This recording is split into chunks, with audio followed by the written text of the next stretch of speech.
The Details in the Devil, on episode 20 of NES Works Gaiden.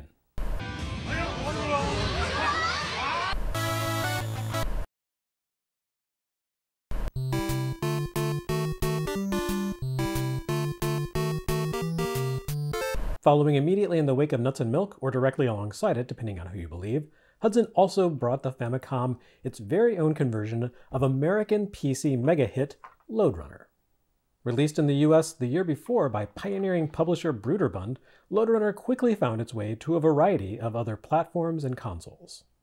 In fact, Lode Runner for Famicom wasn't even the first iteration of the game to arrive in Japan. By the end of July 1984, NEC PC-8801 owners had already been enjoying that platform's adaptation of Lode Runner for more than half a year, courtesy of System Soft. Lode Runner conversions would grace a variety of other Japanese computer platforms throughout 1984 as well, including Sharp's X1, the MSX, and, as we'll soon see, MSX's technological sibling, Sega's SG-1000/SC-3000. Hudson's version for Famicom, however, ended up being the one that sold massive quantities and went on to become the touchstone for Japan's enduring affection for the property. Why the difference? It's all down to luck, and in part, to Hudson's canniness. As with Nuts and Milk, Lode Runner on Famicom looks nothing like its computer counterparts. Although this wasn't the total reinvention of the basic game that Hudson's other Famicom debut proved to be, it is, after all, still a side-view platform action game involving climbing ladders and drilling pits. The graphical overhaul gives it a very different personality and an entirely distinctive feel. Hudson again revamped this computer release to hew closer to the aesthetic stylings of Nintendo's own console releases. Beginning with a title screen, it's just a livelier and more colorful game. The endgame elements, both the bricks that define the environments and the characters who hustle through them, are larger and more charismatic than the Apple II's Stickman.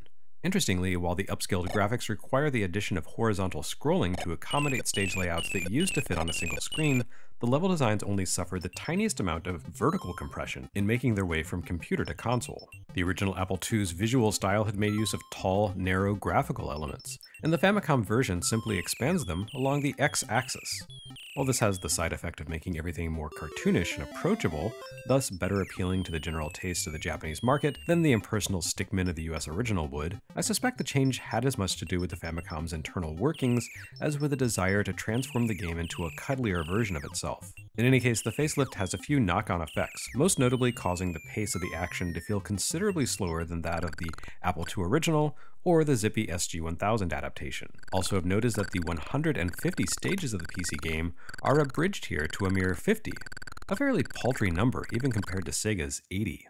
In exchange, however, the Apple II version's revolutionary level editor doesn't simply make its way to Famicom in full form, it also allows players to save their creations. Once again, Hudson parlayed its work on the Family Basic system into an advantage by integrating hooks for the Famicom data recorder into Lode Runner, a feature that obviously didn't have much use for anyone who didn't own the complete Family Basic set, which is to say most Japanese consumers and everyone in the US. Still, it's part of an impressive 1-2 punch from Hudson that demonstrates both the appeal of the Famicom hardware as well as Hudson's ability to home in on the tastes of Nintendo's audience. It's another case of the famous rising tide that lifts all ships, too, as Famicom had just begun to hit mainstream critical mass appeal. The console's surging sales boosted Lode Runner's fortunes, as it was the newest and hottest overseas title available to Japanese audiences in the summer of 1984, and Lode Runner bolstered the Famicom's fortunes, demonstrating just what this console was capable of for anyone sitting on the fence between Nintendo's modest but charismatic software lineup and Sega's bigger, no-frills catalog. As for the question of release dates, Nintendo's official chronology has always listed Lode Runner as a July 31st release, pegging it 3 days later than Nuts and Milk's arrival. However, Hudson's archives, as mentioned in a Something Awful Retro Games forum post a few months back, list both Lode Runner and Nuts and Milk as July 28th releases. In the end, of course, it honestly doesn't matter in the least. The Japanese home console game market was still tiny at that point, with an install base of maybe 1.5 million systems of all forms. There weren't pre-orders or launch events to manage, and no one was lining up outside Yodobashi Camera to be the first on the block to own Lode Runner. That kind of thing would come a few years later. In the summer of 1984, Japanese home gaming had just begun to take its first few baby steps to becoming that commercial juggernaut. I can't imagine much of anyone tracked the latest Famicom ship dates with bated breath, but that would come eventually, and thanks in no small part to the great work Hudson did here with Lode Runner. But Hudson wasn't the only third party out there adding value to Nintendo's platform. About a month after Nuts and Milk and Lode Runner, a second third party arrived on Famicom, Namco, the arcade megagiant, with a conversion of its huge hit Galaxian. As Famicom third parties, Namco and Hudson dovetail neatly with one another.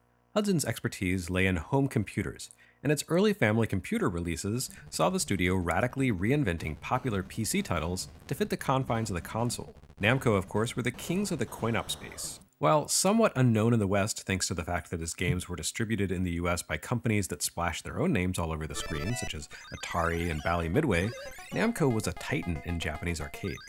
The company by this point had churned out hit after hit: PAC-MAN, Galaga, XEVIOUS, Mappy, Pole Position, The Tower of Draga, a string of successes that began here with Galaxian. I've mentioned time and again how mainstream chronologies of video games in Japan, especially the ones published over there, typically begin with Taito's Space Invaders. Rumors of that game's popularity have only slightly been exaggerated. It really did set off a massive wave of arcade mania in Japan. It really did constrain the 100-yen coin supply. It really was imitated far and wide by every other company who saw an opportunity to ride the Invaders bandwagon. In fact, you could argue the Famicom itself owes its existence to Invaders, since Nintendo's attempt at creating a derivative game fell flat on its face, forcing them to cobble together Donkey Kong in a desperate attempt to avoid massive financial failure. And of course, the Famicom was designed to play Donkey Kong. But where most Invaders alikes were shallow, derivative, and unimaginative, Galaxian was not. Designed by Kazunori Sawano, Galaxian was created with an eye on Invaders, but Sawano's task was not simply to duplicate Taito's hit. Rather, according to an interview published in English by shmuplations.com, company president Masayuki Nakamura assigned Sawano to make the best post-Invaders game. And he did precisely that, giving Namco its first true video game hit. While Galaxian didn't perform as well as Space Invaders had, Namco wouldn't hit that milestone until PAC-MAN the following year, it was unquestionably a hit. The appeal of Galaxian lay in a few different factors. Not insignificant is the fact that it was one of the first full-color arcade games ever produced. To that point, arcade cabinets typically contained black and white screens that simulated color with visual tricks like projections and overlays. Color monitors on arcade machines were rare creatures at that point, and Galaxian stood out visually, with vivid graphics that allowed individual vessels to feature multiple points of color, rather than simply taking on the monochrome cast of whatever screen overlay happened to cover them at a given moment. Even more impressively, Galaxian didn't simply give players a passive shooting gallery to blast through. Its invaders still marched laterally in formation across the upper portion of the screen, and you still had a tiny craft at the bottom that could only plink away at the alien armada a single shot at a time. The Galaxian's fleet hovered indefinitely in the upper reaches of space. Rather than the entire formation creeping inexorably toward the player's position, the Galaxians took a more direct and more individual approach. After a moment of play, single ships would peel away from the formation, swooping down toward the player's craft to dive bomb them. Unlike the Invaders, the Galaxians don't bombard players while in formation, preferring instead to use aggressive ship-to-ship tactics. While players may be safe from mass bombardment, they don't have the luxury of ducking behind the shield walls seen in Space Invaders for safety. When a Galaxian zips down to rain projectiles, there's nothing between you and the enemy craft besides quick thinking, good evasion reflexes, and that piddly little one shot on screen at a time blaster you're equipped with. The enemy ships like to home in on the position you occupy as they begin to take flight, but they don't simply make a beeline for you. Instead, they follow more acrobatic paths, altering their course while shedding projectiles. It doesn't take long before multiple enemies sally forth at once, streaking through the air from both directions and turning the screen into a sort of obstacle course as you try to dodge bullets and aliens alike.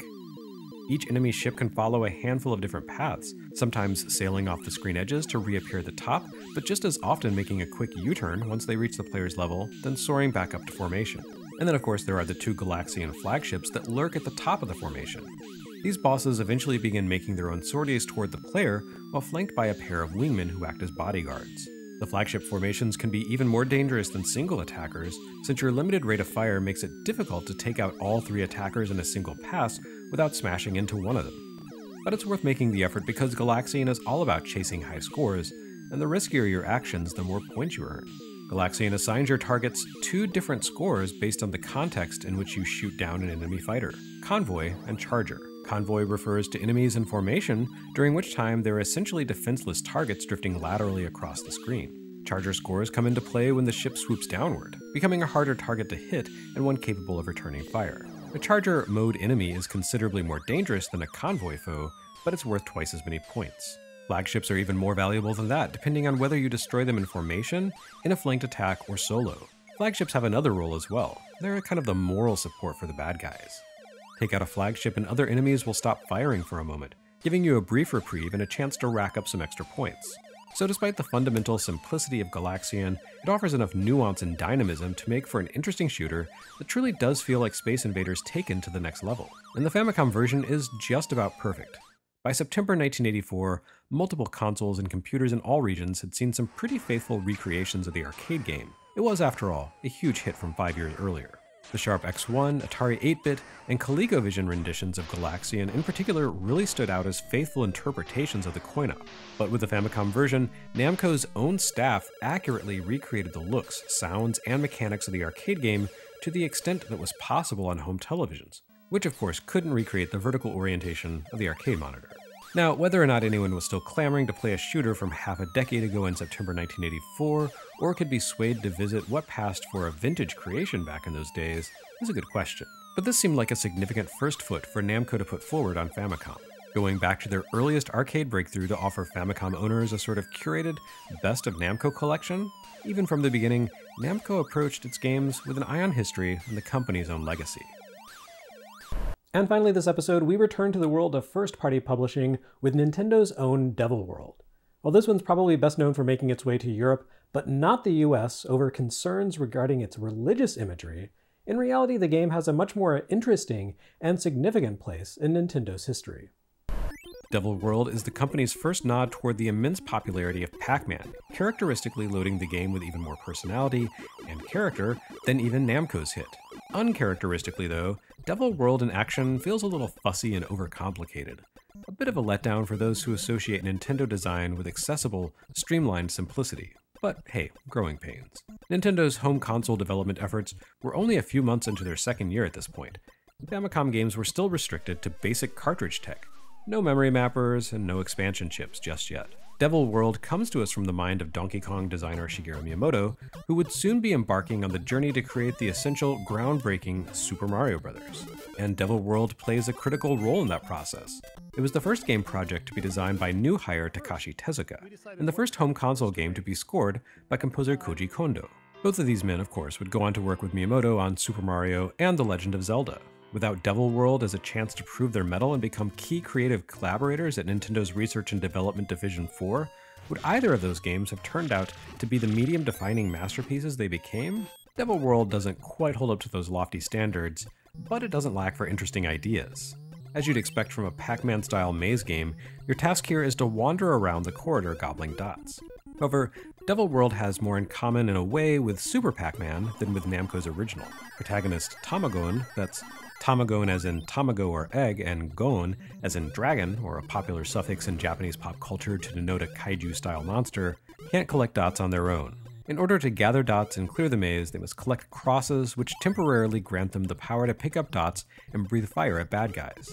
After all, you're invading the Devil's world, descending into hell in a sort of maze chase precursor to Doom, so naturally crosses bequeath you the power to succeed here. Once you collect enough dots, a set of Bibles appears, which you then need to insert into skulls in the center of the maze. Once you manage that, the devil flutters away to the next stage, kind of like Donkey Kong, and you descend to the next circle of hell or whatever.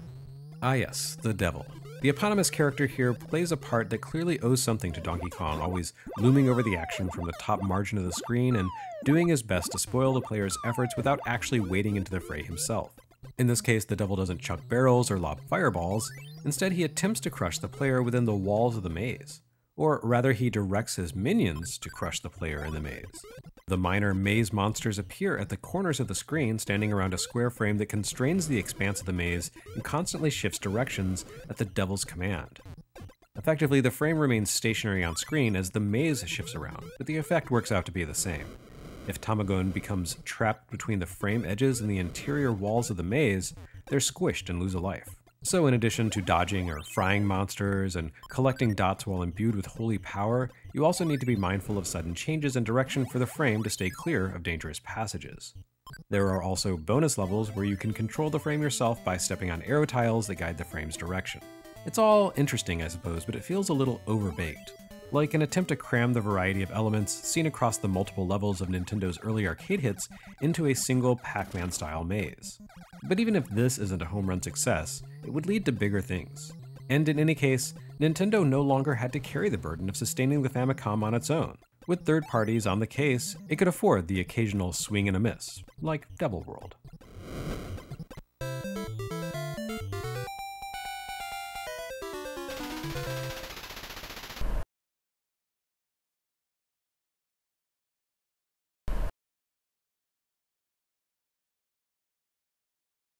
Next time on NES Works Gaiden, the true king of the maze chase arrives to eat Devil World's lunch and dots.